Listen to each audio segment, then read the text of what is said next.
하나님의 말씀을 읽고 하나님의 뜻대로 살도록 노력해도 우리 시간이 참 부족합니다.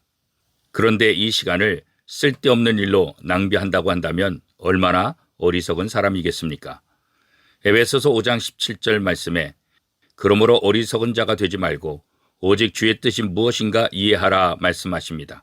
그리고 무엇보다도 하나님의 일을 감당하는 사람에 대해서는 디도서 1장 7절에서 감독은 하나님의 청지기로 책망할 것이 없고 제 고집대로 하지 아니하며 급히 분내지 아니하며 술을 즐기지 아니하며 구타하지 아니하며 더러운 이득을 탐하지 아니하며 라고 말씀하고 있습니다. 여기서 자기의 고집대로 하는 것은 바로 어리석은 일이라는 것입니다. 그런 면에서 우리 그리스도인들은 우리에게 선물로 주어진 시간을 남을 비판하는데 또 불평하는데 보내지 말아야 합니다. 이 아까운 시간을 그런 식으로 채울 수는 없는 것입니다. 그러기에 시간이 너무나 아깝습니다. 저와 여러분의 시간을 하나님의 것으로 가득 채울 수 있기를 축복합니다. 예수님은 기도하실 때 나의 원대로 하지 마옵시고 아버지의 원대로 되기를 원하옵나이다 라고 기도하셨습니다. 주님께서 가르쳐 주신 기도에도 뜻이 하늘에서 이룬 것 같이 땅에서도 이루어지이다 라고 말씀하셨습니다. 땅의 뜻이 먼저 이루어지는 것이 아니라 하늘의 뜻이 이루어지고 땅의 뜻이 이루어지는 것입니다. 우리 삶에서 하나님의 뜻을 이해하고 이를 행하는 것보다 더 중요한 것은 없습니다. 평상시에 건강한 사람은 보약을 먹을 필요가 없습니다. 평상시에 약한 사람이 보약을 먹는 것입니다. 평상시에 공부 잘하는 사람은 시험 전날 밤새우지 않아도 됩니다. 그러나 평상시에 공부를 하지 않은 사람은 시험 전날 밤을 새곤 하지요.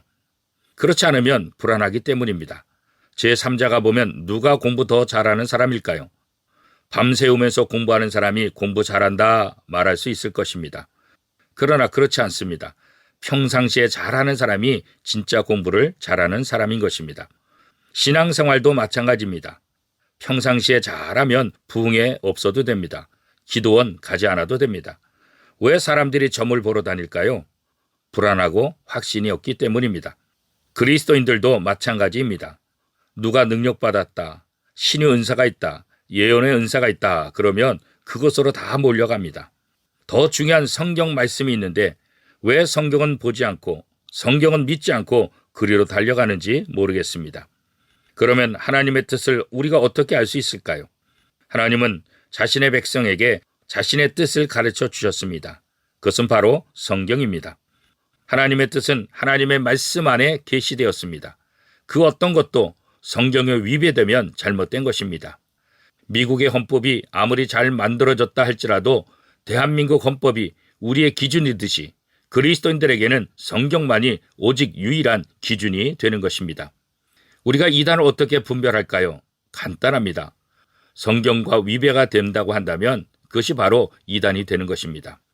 그러기에 우리는 참된 지혜자가 되어야 합니다. 그러면 우리가 어떻게 지혜 있는 자가 될 수 있을까요? 세월을 아끼고 하나님의 뜻을 이해하려면 어떻게 해야 할까요?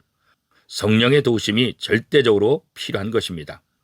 그래서 사도 바울은 술 취하지 말라 이는 방탕한 것이니 오직 성령의 충만을 받으라 라고 권면하고 있는 것입니다. 성경은 성령을 이야기할 때 술과 비교하고 있습니다. 술에 취하면 어떻게 될까요? 자신의 이성으로 행동하기가 어렵습니다. 자기의 의지와는 달리 술의 힘에 의해 지배를 받게 되는 것입니다. 또 술 취한 사람은 술 기운으로 무엇인가를 하려고 합니다. 그 원리와 마찬가지로 그리스도인이라고 한다면 성령의 지배를 받아야 한다는 것입니다.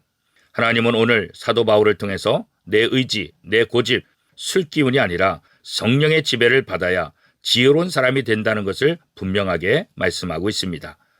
사랑하는 성도 여러분, 오늘 하루도 성령 충만함으로 지혜로운 삶을 사는 복된 하루가 될 수 있기를 축복합니다.